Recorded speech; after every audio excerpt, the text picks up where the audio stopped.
Allah menciptakan dunia ini semata-mata hanya untuk manusia. Jadi di dunia ini ada beberapa hal yang perlu kita tahu. Apa-apa yang ada di muka bumi ini, Allah menciptakan bumi ini lengkap dengan isinya. Ada binatang, ada hewan-hewan, ada tumbuh-tumbuhan, ada gunung-gunung, ada lautan, ada sungai. Semuanya itu untuk berkhidmat kepada siapa? Itu berkhidmat kepada manusia.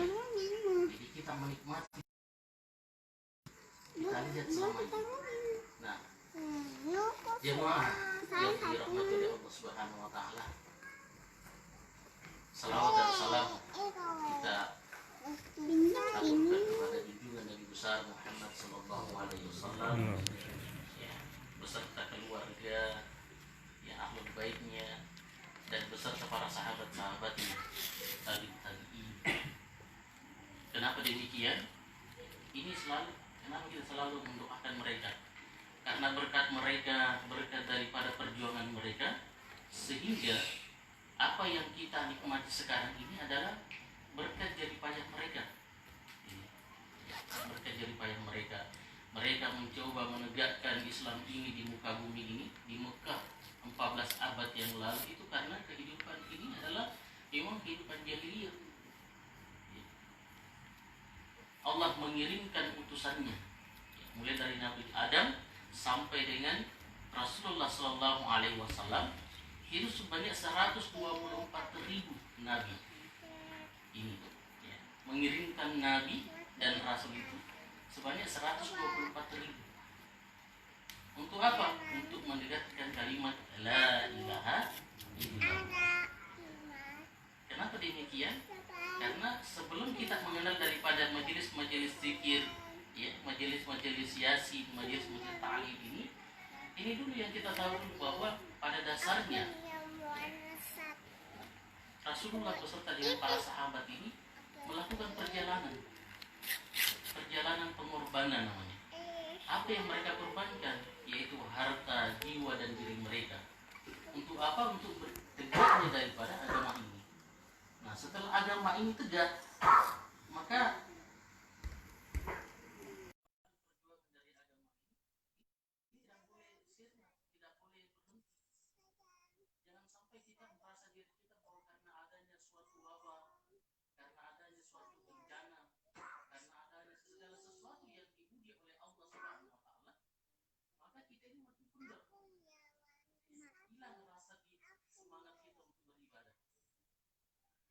manusia dari Nabi Adam sampai hari ini itu semuanya diuji.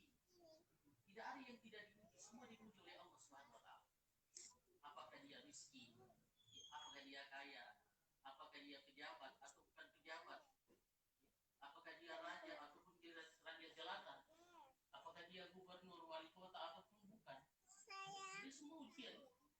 Jadi jangan merasa bahwa diri kita ini bahwa tidak berguna, malah yang berhikmat kepada kita sampai hari inilah dunia beserta isinya. Terus manusia diciptakan untuk apa? Manusia diciptakan untuk akhirat. Kita ini diciptakan untuk akhirat kita. Nanti kita ada namanya majelis-majelis zikir, majelis-majelis ta'lim, dan majelis-majelis yasin.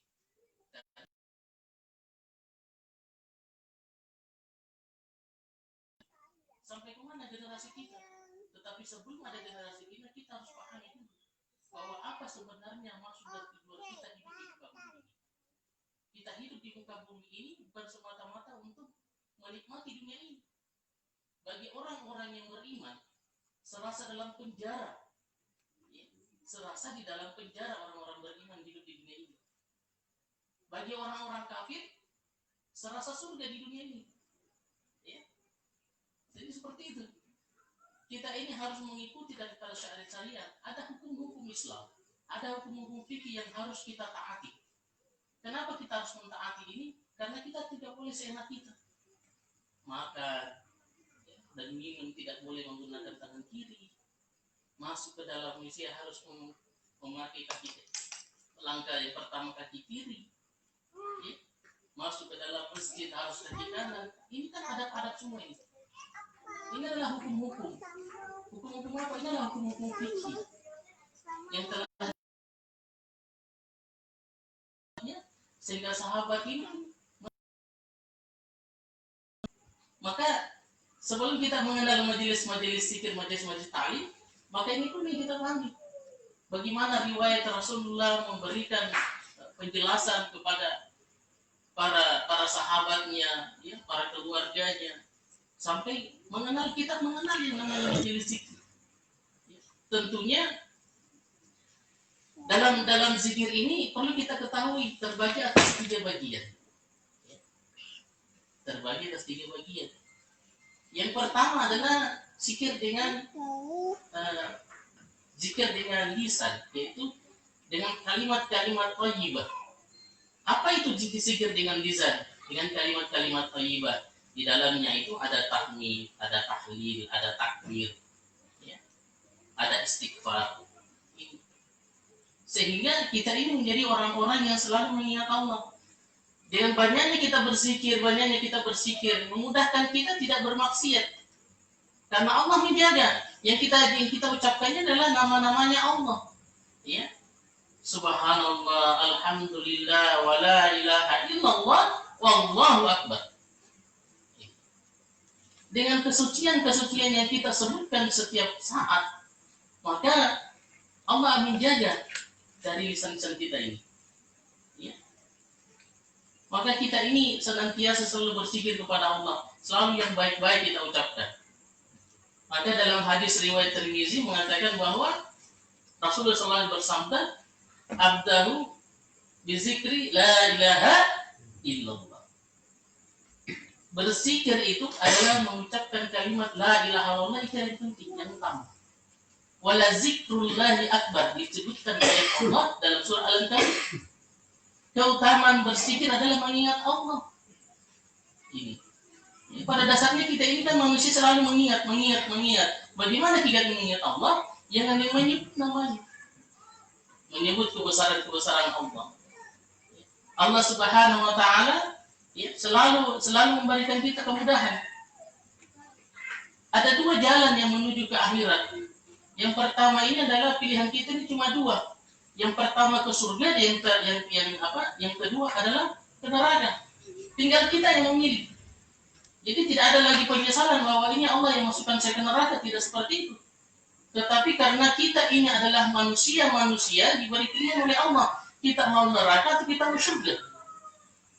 Maka dalam hadis lain Rasulullah SAW bersabda, ya, apabila kamu berjalan, ya, di taman-taman surga, maka berhentilah dan masuklah ke dalamnya. Lalu para sahabat mengatakan, ya Rasulullah, apa itu yang namanya dengan taman-taman surga? Taman-taman surga itu, kata Rasulullah, adalah majelis-majelis zikir. Ya, seperti yang kita lakukan ini, majelis-majelis zikir. Jadi ini bukan merupakan segala hal-hal yang dikatakan oleh orang-orang bahwa kenapa harus zikir, kenapa harus begini, kenapa harus begitu. Tidak. Ini adalah bagaimana kita mengenal diri kita. Ya, diri kita ini adalah diciptakan untuk akhirat. Bagaimana kita mengumpulkan amal, iman kita perbaiki sehingga amal-amal ibadah kita ini sempurna. Ya, sehingga salat-salat kita, ya, salat wajib kita, salat sunnah-sunnah kita, salat nafil kita ini sempurna. Ya, bukan lagi bahwa kita ini menjadi berfoya-foya. Kalau kita berfoya-foya seperti yang dikatakan tadi, bahwa penjaranya orang beriman hidup di dunia, sedangkan di dunia ini adalah surganya orang kafir. Tetapi setelah di akhirat nanti kita tidak beribadah lagi. Tidak ada lagi yang namanya beribadah, tidak ada lagi yang namanya orang zikir. Tetapi kita sudah menikmati. Maka pilihan itu tinggal 2. Itu tadi janji Allah itu di situ. Nah, ini, ya. Terus yang kedua adalah zikir dengan kalbu. Zikir dengan kalbu. Bagaimana dengan zikir dengan kalbu? Zikir dengan kalbu itu adalah kita ini mulai bertafakkur. Ini kalau biasa kalau kita di masjid, selesai kita pulang dari masjid itu, jangan langsung pulang dulu. Ya.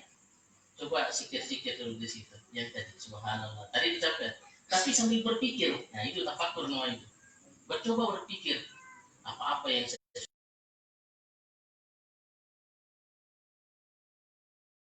untuk menjadi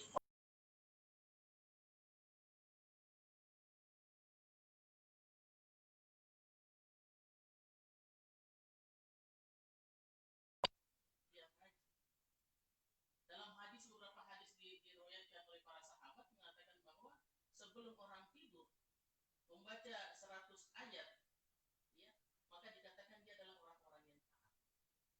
100 ayat sebelum tidur. Jadi sudah salat isya, baca isya, dia membaca ayat Al-Quran. Terus apa lagi? Yang kedua adalah setelah dia bertafakkur, maka dia bermuhasabah. Bermugarabah. Bermugarabah ini adalah merenung. Bermugarabah ini adalah merenung. Merenungkan diri ini. Ini kita ini biasa kita menyinggung perasaan orang, tapi tidak tahu kita menyinggung atau tidak. Maka kembali kita mencoba untuk merenung diri kita. Jangan sampai yang saya katakan ini menyinggung orang lain sehingga saya ini lupa. Karena pada dasarnya, ya, makhluknya Allah itu adalah makhluknya Allah yang diciptakan malaikat itu tidak pernah salah. Dia selalu benar terus. Berbeda dengan setan. Setan itu tidak pernah benar, berarti salah terus. Sedangkan manusia, ya, manusia adalah dia itu kadang benar, kadang salah. Makanya dikatakan khilaf. Nah, kekhilafan inilah yang tadi harus kita bermugarabah. Sehingga apa yang terjadi? Sehingga dalam diri kita ini selalu terjaga. Allah jaga itu. Ya. Selalu Allah jaga sehingga orang-orang yang selalu merenungkan dirinya tidak lagi menjadi orang-orang yang sombong. Karena apabila ada rasa sombong di dalam dirinya sebesar biji zarrah, maka Allah murka. Kenapa Allah murka? Bayangkan saja kalau Allah murka. Kita lihat yang ada di Masamba. Kita tidak menuduh. Kita tidak menuduh. Tapi tanda-tanda alam ini menunjukkan kepada kita ada 7 asbab. Ya, ada 7 asbab yang menyebabkan adanya bencana dalam suatu daerah atau dalam suatu wilayah. Yang pertama adalah itu karena penguasanya zalim. Ya, salah satunya penguasa siapa yang zalim di dalamnya. Yang kedua itu banyaknya bermaksiat. Orang-orang di dalam itu banyak bermaksiat. Nah, apakah orang bermaksiat? 2 saja ini kalau sudah terpenuhi 2, berarti sudah syarat untuk kena azab. Bayangkan bapak-bapak sekalian. Nauzubillah min dzalik. Kita ini adalah orang-orang yang selalu disandarkan. Makanya kita bermugarabah, kita merenungi diri kita, jangan sampai azab Allah turun di kampung-kampung kita. Kita meminta ini supaya jangan sampai ini. Kita meminta hidayah. Ya. Kita meminta hidayah kepada Allah Subhanahu wa taala agar Allah ini ridho melihat kita, melihat kampung-kampung kita, rumah-rumah tangga kita.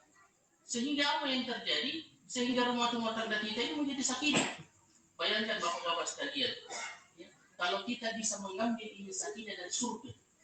Karena sakinah itu adalah menurut para sahabat mengatakan bahwa sakinah itu adalah nama tempat di surga. Kalau kita bisa hadirkan sakinah di dalam rumah tangga kita, maka kita adalah calon-calon penghuni surga. Ya, bayangkan itu.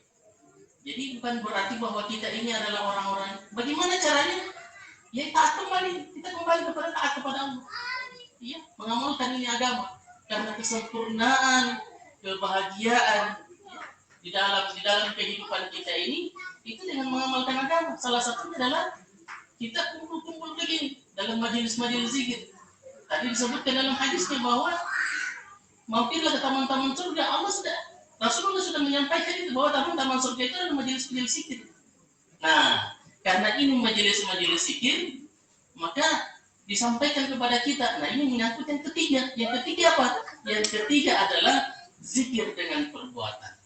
Jadi, yang terakhir yang sebelum kita zikir perbuatan, setelah mugarabah maka kita bermuhasabah. Ya, kita bermuhasabah. Bermuhasabah itu seperti apa? Adalah introspeksi diri, mengevaluasi diri. Mengevaluasi diri ini bahwa setelah kita pulang, salah satu contohnya adalah pada saat kita mau tidur, kita mencoba untuk memaafkan semua orang-orang yang selama 1 hari ini yang kita ketemu dan mendoakan. Nah ini, mendoakan kepada mereka-mereka. Siapa-siapa yang kita mau mendoakan? Nah, kita doakan kepada mereka-mereka yang selama kita temui tadi, yang kita silaturahmi. Ya Allah, orang yang saya temui, si fulan yang saya temui tadi, ya Allah, berikanlah hidayah kepadanya, ya Allah.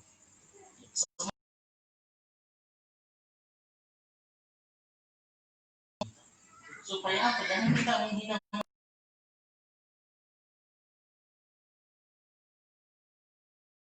Rasulullah. Bagaimana Rasulullah masuk ke Taif? Ya, setelah dia di Taif dilempari sampai berdarah keningnya, berdarah kaci-kacinya. Ya. Sehingga pada saat darahnya ini akan jatuh ke tanah, maka saat ini buru-buru langsung melakukan itu. Kenapa dia buru-buru? Karena apabila dia jatuh di bumi ini, maka ini yang bahaya. Lalu setelah melihat itu, malaikat semuanya keberatan. Ya Rasulullah, mintalah sama Allah, ya Rasulullah, agar kami balik ini, Taif ini. Jadi belum ada apa-apanya kalau yang ada di Masamba, yang ada di Palu. Yang di Taif itu kalau sudah dibalik betul. Ya. Tetapi apa yang dikatakan oleh Rasulullah? Tidak, ya Allah, mereka adalah umat. Mungkin hari ini mereka tidak beriman, tetapi anak cucu mereka nanti yang mereka akan beriman. Apa yang dikatakan Rasulullah, sampai hari ini Taif itu adalah orang-orang yang beriman. Ya. Hidayah-hidayah inilah yang diberikan oleh contoh-contoh yang diberikan oleh Rasulullah, sehingga inilah yang kita mencontohi. Maka introspeksi dalam diri kita ini perlu. Nah, dan yang terakhir adalah bagaimana zikir dengan perbuatan. Nah, zikir dengan perbuatan inilah yang kita coba bahwa bapak-bapak sekalian harus memikirkan. Memikirkan apa?